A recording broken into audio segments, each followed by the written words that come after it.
Nasaan na nga ba ngayon ang mga boksingerong nagpatumba at nag-knockout noon sa ating pambansang kamao na si Manny Pacquiao? Ano na nga ba ang nangyari sa kanila matapos nilang matalo sa brutal na pamamaraan ang ating kababayang si Pacman? Yan ang ating pag-uusapan, pero bago yan, don't forget to like and subscribe sana mga sir. Salamat! Unahin na natin ang pinakaunang boksingero na tumalo at nagpatumba dito sa ating pambansang kamao, na walang iba kundi itong si Rostico Torrecampo. Bago ang naging laban ng dalawa ay mayroong undefeated na kartada itong si Pacman na may 11 panalo at may kasamang 4 na knockouts at wala pang talo. Taong 1996 na magharap ang dalawa sa ibabaw ng lona. Bago pa man ang araw ng bakbakan ay nabigo nang makuha ni Pacman ang tamang timbang. At nang dahil sa pag-overweight nito ay nabigyan siya ng penalty at pinagsuot nila ito ng mas makapal na boxing gloves na 8-ounce gloves, na di hamak na mas mabigat ito sa 6-ounce gloves na suot naman ng kanyang makakalaban. Malaki ang magiging epekto nito sa performance ng ating pambansang kamao dahil bahagyang mababawasan ang impact ng kanyang mga suntok kapag tumama na ito sa kanyang kalaban.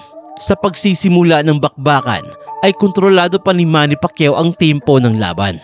Gamit ang kanyang mas mabilis na mga suntok at haba ng kanyang mga braso ay nahihirapang makatama itong si Torrecampo. Pero pagdating ng pangatlong round ay dito na nasingitan si Pacman ng isang solidong overhand na kaliwang kamao na saktong tumama sa may baba ni Pacman. Bumagsak ito at hindi na muling nakatayo pa. Natikman ni Manny Pacquiao ang kanyang kauna-unahang pagkatalo sa kanyang profesional na karera.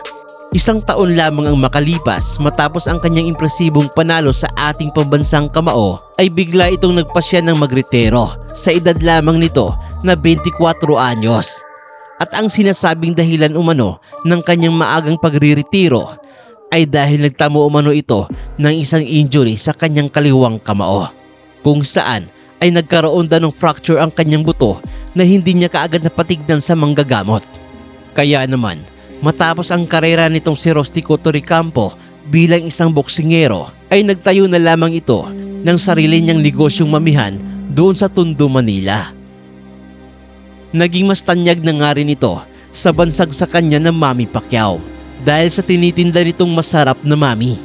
At maliban sa pagninegosyo nito ng isang mamihan ay sumasideline rin itong si Rostico Torrecampo bilang isang boxing trainer sa isang boxing gym sa Manila, kung saan ay binabahagi nito ang kanyang mga nalalaman sa mga nangangarap na kabataan. Pero noong taong 2007 ay nakulong itong si Rostico Torrecampo matapos itong makapas lang ng isang driver ng truck dahil sa aksidenteng pagkabundol nito sa kanyang negosyong mamihan. Nagawa rin namang pansamantalang makalaya itong si Rostico Torrecampo matapos ito makapagpiyansa. At ang pangalawang boksingero naman na ating pag-uusapan ay ang Thai na si Bonsai Singsurat, o mas kilala sa tawag sa kanya na Tricky Battery ng Thailand. Siya lang naman ang pangalawang boksingero na nakapagpatumba at tumalo sa ating pambansang kamao na si Manny Pacquiao. Naganap ang laban ng dalawa noong September 17, 1999, 1 taon matapos na maagaw ni Manny Pacquiao ang WBC Flyweight World Title. Ito na sana ang pangalawang pagdepensa ng ating pambato sa kanyang hawak na titulo. Pero bago pa man magsimula ang laban ay natanggal na sa kanya ang kanyang hawak na korona matapos itong mabigo na naman sa pagkuha ng tamang timbang sa 112 pounds division. Naging dehydrated din sa gabi na yon si Pacman at wala sa kondisyon ang kanyang pangangatawan. Kaya naman ang sumampa na ito sa ibabaw ng lona ay naging madali na lamang para sa kanyang kalabang Thai na siya ay mapatumba. Isang solidong atake sa katawan ang siyang tuluyang nagpatumba sa ating kababayan at hindi na nito nagawang makatayo pa. Makaraan lamang ang 8 buwan ay agad na dinepensa ni Bonsai Singsurat Tricky Battery ang naagaw niyang titulo sa unang pagkakataon kontra sa isa na namang Pinoy na boksingero na nagangalang Malcolm Tunyacao. Sa laban na to ay isang sweet revenge ang nangyari dahil matagumpay na naipaghiganti nitong si Malcolm Tunyacao ang mapait na pagkatalo nitong si Manny Pacquiao. Matapos ang kabiguan na yon ni Bunsaising Surat Ricky Battery, ay hindi na ito muling nakalaban pa sa pandaigdigang kampyonato. At hindi kalaunan ay tuluyan na rin itong nagretiro noong taong 2011. Gayunpaman, mananatili ng nakatatak sa kasaysayan ang kanyang pangalan bilang isa sa mga boksingero na tumalo at nagpatumba sa nag-iisang 8th Division World Champion, Manny Pacquiao. Sa ngayon ay naging abala na sa kanyang personal na buhay itong si Bunsaising Surat Ricky Battery kasama ang kanyang pamilya doon sa bansang Thailand. At ang pangatlo at huling boksingero na tumalo at nagpatulog sa ating pambansang kamao ay walang iba kundi itong pinakamortal na karibal ni Manny Pacquiao na si Juan Manuel Marquez. Naging dikit ang unang tatlong laban ng dalawa kung saan ay nauwi pa nga sa tabla ang resulta ng unang laban nila.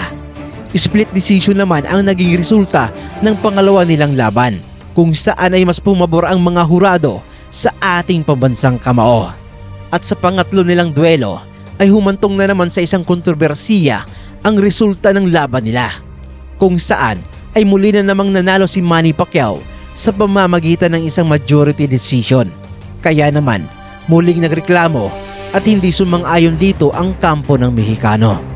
At sinabi nito na siya dapat ang tinanghal na panalo sa naunang tatlong laban nila ng ating pambato. Kaya naman muli itong humingi ng pang-apat na laban kontra sa ating kababayan. At nang ito ay mapagbigyan ay ipinangako nito sa kanyang sarili na sa pagkakataong ito ay hindi na niya hahayaang umabot pa sa kamay ng mga hurado ang resulta ng kanilang duelo.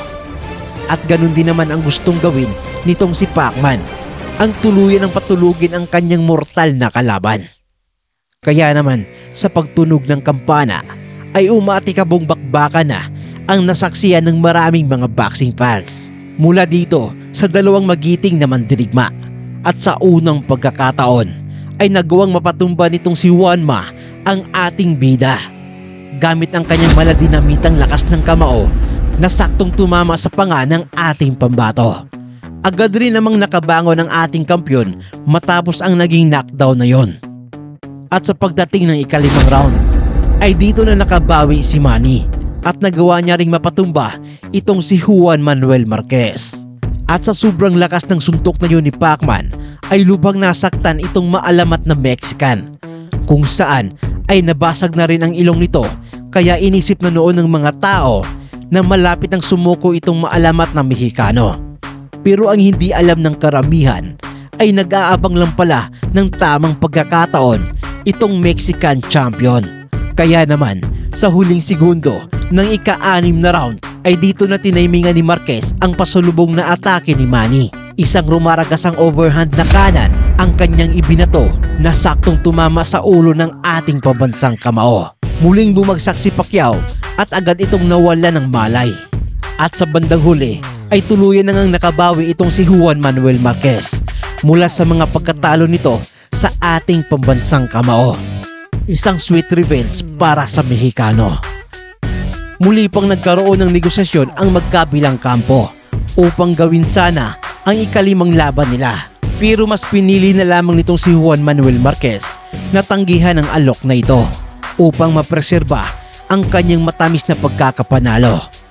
Matapos ito magretiro na sa larangan ng boxing, ay naging abala na itong si Juanma bilang isang negosyante doon sa bansang Mexico. Madalas rin itong iniimbitahan sa ilang mga boxing events doon sa bansa nila, partikular na ng ESPN kung saan ay kinukuha nila itong si Marquez bilang isang commentator o analyst. So yun na ang naging buhay ngayon ng tatlong boksingero na tanging nakapag-knockout dito sa ating pambansang kamao. Sa kabila ng kalunos-lunos na pagkatalo sa kamay ng mga boksingerong ito, ang ating pambansang kamao ay nanatili pa ring matatag. At sa bandang huli ng kanyang karera ay marami pa ring tumitingala sa kanya bilang isa sa pinakamagaling na boksingero na nakatuntong sa ibabaw ng lona. So yun lamang ang video natin sa araw na to. Mag-iwan lamang ng inyong komento at huwag mo sana kalimutang mag-like at mag-subscribe. At i-share na rin ang ating video. At muli, daghang salamat.